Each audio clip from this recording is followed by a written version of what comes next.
Hallelujah. യേശുവേ നന്ദി. പ്രിയപ്പെട്ടവരെ, പുറപ്പാട് പുസ്തകം 3-ാം അധ്യായത്തിൽ മോശെ പ്രവാചകൻ ഹോറേബ് മലയുടെ താഴ്വരയിൽ ആണ്ട് നോക്കിക്കൊണ്ട് നടക്കുമ്പോൾ മലമുകളിൽ ഒരു മുൾപ്പടർപ്പ് കത്തുന്നത് കണ്ടു. ഇതെന്താണെന്ന് അറിയാൻ വേണ്ടി അദ്ദേഹം അതിൻ്റെ അടുത്തേക്ക് ചെന്നു. അപ്പോൾ ആ കത്തുന്ന അഗ്നിക്കുള്ളിൽ നിന്ന് ഒരു സ്വരമുണ്ടായി, മോശെ, നീ നിൽക്കുന്ന സ്ഥലം പരിശുദ്ധമാണ്, നിന്റെ കാലിലെ ചെരുപ്പ് അഴിച്ചു മാറ്റുക. പ്രിയപ്പെട്ടവരെ, ആ സമയം വരെയും അദ്ദേഹം പ്രവാചകനല്ല, സാധാരണ നമ്മെപ്പോലെ ഒരു മനുഷ്യനാണ്. എന്നാൽ ഈ മലമുകളിൽ വെച്ച് നീ നിന്റെ ചെരുപ്പ് അഴിച്ചു മാറ്റുക, നീ നിൽക്കുന്ന സ്ഥലം പരിശുദ്ധമാണെന്ന് കർത്താവ് പറയുമ്പോൾ പെട്ടെന്ന് ഞാൻ ചിന്തിച്ചു, ഇത് വായിച്ചപ്പോൾ മോശയുടെ പാപമെല്ലാം ഇരിക്കുന്നത് ഈ ചെരുപ്പിനുള്ളിലായിരിക്കുമോ? ഈജിപ്തിൽ വെച്ച് ഒരു ഈജിപ്തുകാരനെ അടിച്ചു വന്ന് ആരും കാണാതെ കുഴിച്ചിട്ടിട്ട് ഓടി മനുഷ്യനാണ് ദൈവം. ആ മനുഷ്യനാണ് ദൈവം പറയുന്നത്, നിന്റെ കാലിലെ ചെരുപ്പ് അഴിച്ചു മാറ്റുക. പ്രിയപ്പെട്ട, ഇതിനെപ്പറ്റി ഞാൻ എനിക്ക് ധ്യാനിച്ചു. അപ്പോൾ എൻ്റെ മനസ്സിലുണ്ടായ ഒരു ചിന്തയാണ് ഞാൻ പങ്കുവെക്കുക. അത് മോശയുടെ കാലിൽ കിടന്ന ചെരുപ്പിനെ പറ്റി അല്ല കർത്താവ് പറഞ്ഞത്.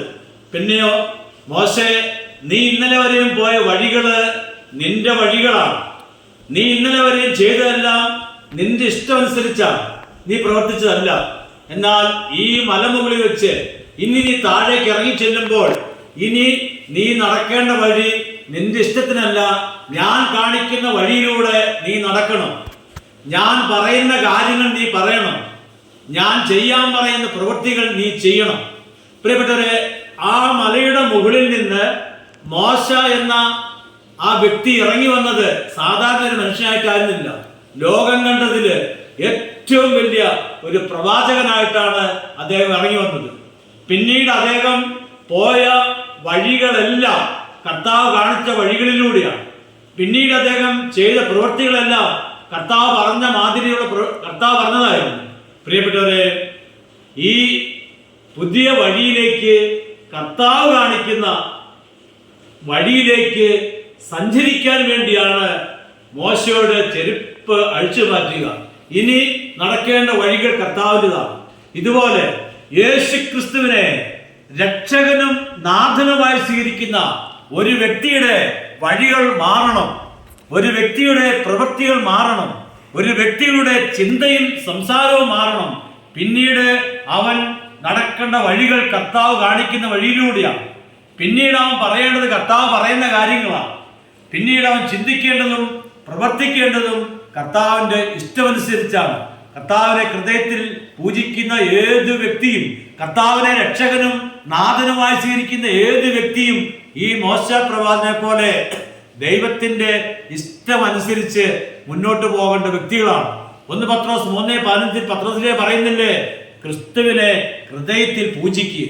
ക്രിസ്തു ഹൃദയത്തിൽ പൂജിക്കപ്പെടുന്ന ഓരോ വ്യക്തിക്കും രൂപാന്തരണം ഉണ്ടാവും, മാറ്റങ്ങളുണ്ടാവും. അവന്റെ വഴികള് കർത്താവ് കാണിക്കുന്ന വഴിയിലൂടെ അവൻ സഞ്ചരിക്കേണ്ടവനാണ്. ഹല്ലേലൂയ, ഹല്ലേലൂയ. യേശുവേ നന്ദി, യേശുവേ സ്തുതി. ഇതുപോലെ ലൂക്കായുടെ സുവിശേഷം 15-ാം അധ്യായത്തില് 11 മുതൽ വചനം വായിക്കുമ്പോൾ കാണുന്നില്ലേ, ദൂർത്തുപുത്രൻ മടങ്ങി വന്നപ്പോൾ അവന് പുതിയ 2 പാദരക്ഷകൾ പിതാവ് നൽകി. എന്തിനാത്? അതിന്റെ അർത്ഥം എന്തായിരിക്കും? ഞാൻ ധ്യാനിച്ചു. പ്രിയപ്പെട്ടവരെ, അതിന്റെ അർത്ഥം എനിക്ക് തോന്നി ഇതായിരുന്നു. അതായത്, നീ ഇന്നലെ വരെയും പോയ വഴികള് പിതാവിന്റെ വഴികളായിരുന്നില്ല, അത് പിശാചിന്റെ വഴിയിലൂടെയാണ് സഞ്ചരിച്ചത്. എന്നാൽ അവൻ മാനസാന്തരപ്പെട്ട് തിരിച്ചു വന്നപ്പോൾ ഇതാ പുതിയ ചെരുപ്പ് കൊടുക്കുമ്പോൾ അതിന്റെ അർത്ഥം എന്താണ്? ഇനി നീ നടക്കേണ്ടത് നിന്റെ ഇഷ്ടത്തിലുള്ള വഴികളിലൂടെ അല്ല, അതായത് പാപത്തിന്റെ വഴികളിലൂടെ അല്ല, ഇനി നീ നടക്കേണ്ടത് എന്റെ വഴിയിലൂടെയാണ്, പിതാവിന്റെ ഇഷ്ടമനുസരിച്ചുള്ള വഴികളിലൂടെയാണ് അവ നടക്കേണ്ടത്. അതുകൊണ്ട് പഴയ വഴികളെ ഉപേക്ഷിച്ചു, ഇനി ഇതാ പുതിയ വഴിയിലേക്ക് സഞ്ചരിക്കണം. അതിന് പുതിയ പാദരക്ഷകള്. ഈ പുതിയ വഴി ഏതാണ്? അതാണ് നമുക്ക് ഏറ്റവും പ്രധാനപ്പെട്ടത്. നമുക്കുള്ള പുതിയ വഴി ഏതാണ്?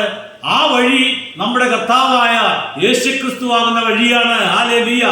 യോഹന്നാൻ 14:6 കർത്താവ് പറഞ്ഞില്ലേ, വഴിയും സത്യവും ജീവനും ഞാനാണ്, എന്നിലൂടെ അല്ലാതെ ആരും പിതാവിന്റെ അടുക്കിലേക്ക് പോകുന്നില്ല. Hallelujah, hallelujah.